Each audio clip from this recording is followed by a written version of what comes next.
ప్రేక్షకులకి నమస్కారం. గోపురానికి స్వాగతం.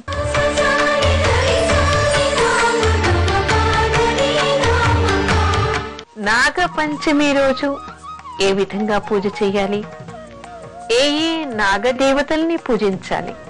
మనకి నాగ పంచమి శ్రావణ శుక్ల పంచమి రోజు వచ్చేదాన్ని మనం నాగపంచమి అంటాం. ఆ రోజు ప్రత్యేకంగా స్త్రీలంతా కూడా నాగదేవతల్ని పూజించాలి అంటారు. ఒక్క స్త్రీలే కాదు, అందరూ నాగదేవతల్ని పూజించవచ్చు. అయితే ఈ రోజు ఏ విధంగా పూజ చేయాలి, ఏ దేవతల్ని పూజించాలంటే ఏ నాగదేవతల్ని పూజించాలో కూడా తెలుసుకోవాలి. కాకపోతే తిథి నిర్ణయం మీద మనకి నిర్ణయ సింధులో ఒక ప్రత్యేకత కనిపిస్తోంది. అదేమిటి అంటే, మామూలుగా అయితే మనం చవితి రోజు నాగులకి పూజ చేస్తూ ఉంటాం. ఏ చవితి అయినా కూడా విశేషంగా మనం దానికి చెప్పుకుంటూ ఉంటాం. కానీ ఈ నాగ పంచమి మాత్రం చవితితో కూడినటువంటి పంచమి కాకుండా షష్ఠీ తిథితో కూడినటువంటి పంచమి రోజు మాత్రమే చేయాలని, అలా చేయటం వల్ల నాగదేవతలు సంతోషించి అనుగ్రహిస్తారు అని నిర్ణయ సింధువులో చెప్పబడింది. నిర్ణయ సింధు అనేటువంటిది మనకి అత్యద్భుతమైనటువంటి మార్గదర్శకమైనటువంటి గ్రంథం, మనకి ధార్మిక గ్రంథం. ఆ తర్వాత ఏ నాగదేవతల్ని మనం ఈ రోజు పూజించాలి, ఏ విధంగా పూజించాలి అనేటువంటి విషయాన్ని తెలుసుకోవాలి. మనకి నాగదేవతలకి 8 మంది మూల పురుషులుగా చెప్పబడ్డారు. వాటి బొమ్మలని తయారు చేసి మనం వాటికి పూజ చెయ్యాలి. అయితే ఆ నాగదేవతల పేర్లు కూడా మనం తెలుసుకుని, ఒక్కొక్క విగ్రహానికి అంటే ఒక్కొక్క బొమ్మకి ఒక్కొక్క పేరుతో మనం అక్కడ పూజ చేయటం వల్ల ఆయా దేవతలు మనని అనుగ్రహిస్తారు అనేటువంటి విషయాన్ని చెప్తారు. అయితే ఆ నాగదేవతలు ఎవరు, ఏ పేరుతో ఆ నాగదేవతల్ని మనం పూజించాలి అనేటువంటి విషయం తెలుసుకోవాలి. దాని గురించి చెప్తాను. మీకందరికీ వీలైతే రాసుకోవడం కూడా మంచిదే. రాసుకుంటే ఆ పేర్లు గుర్తు పెట్టుకుని మీరంతా కూడా ఆ పేర్లతో ఆ నాగదేవతల్ని పూజించవచ్చు.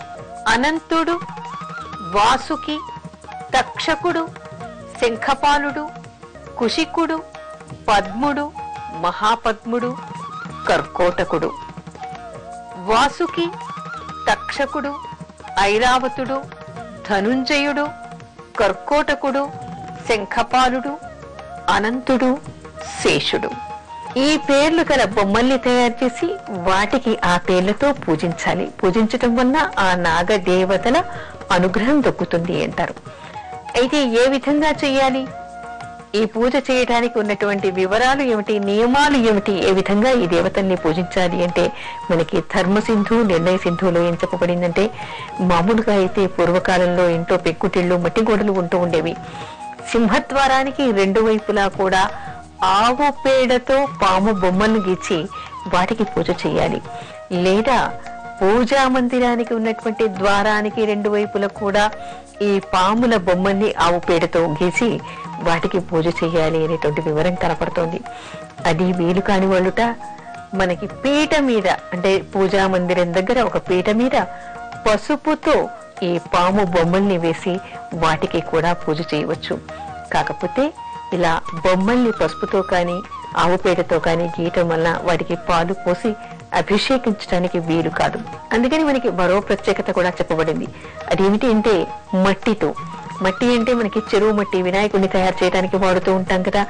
అలాంటి మట్టిని తెచ్చి ఈ పాము బొమ్మల్ని చక్కని పడగలు కళ్ళు ఉండేటట్టుగా సుస్పష్టంగా దాన్ని తయారు చేసి ఆ బొమ్మలకి పూజ చేయవచ్చు, వాటికి పాలు పోయవచ్చు, వాటికి అభిషేకించవచ్చు, వాటికి పూజలన్నీ చేయవచ్చు. ఆ విధంగా చేయాలి. అది వీలు కాలేదు, మనకి చెరువు మట్టి అందుబాటులో లేదు అనుకుంటే గోధుమ పిండితో కానీ బియ్యం పిండితో కానీ ఈ పాము బొమ్మలు తయారు చేసి వాటికి కూడా అభిషేకాలు పూజాధికాలు నిర్వహించి, ఆ తర్వాత ఈ మట్టితో చేసినవి కానీ లేదా పిండితో చేసినవి కానీ తీసుకెళ్లి నీళ్లలో నిమజ్జనం చెయ్యాలి. ఉద్వాసన చేసిన తర్వాత మరునాడు చెయ్యాలది. అయితే అది వీలు కాని వాళ్ళు ఉంటారు. వంశానుక్రమంగా కొందరి ఇళ్లలో నాగ పడగలు ఉంటాయి. బంగారువి కానీ, వెండివి కానీ, రాగివి కానీ, ఇత్తడివి కానీ కొంతమంది ఇళ్లలో నాగ పడగలు ఉంటాయి. వాటికి కూడా చేయవచ్చు.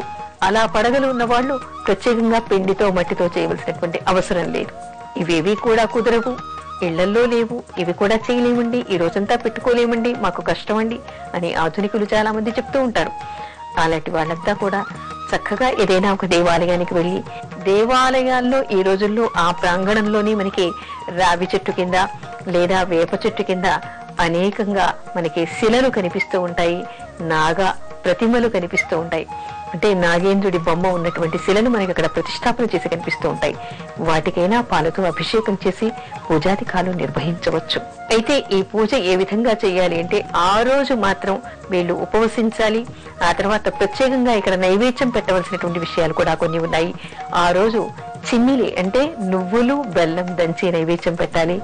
చలివిడి నైవేద్యం పెట్టాలి అంటే బియ్యం నానపోసి కొట్టి దానిలో బెల్లం కలిపి చలివిడి నైవేద్యం పెట్టాలి. పులగన్ నైవేద్యం పెట్టాలి. పాలతో అభిషేకం చేయాలి. ముఖ్యంగా పూజకి విధానం చెప్పింది ఏమిటంటే, ఎర్రని పూలు, ఎర్రని గంధం, ఎర్రని అక్షితలు, దర్భలు వేసి, ఇక్కడ గరిక వేసి దర్భలు వేసి వీటిని పూజించాలి అనేటువంటి ప్రత్యేకత మనకి శాస్త్రంలో కనిపిస్తోంది.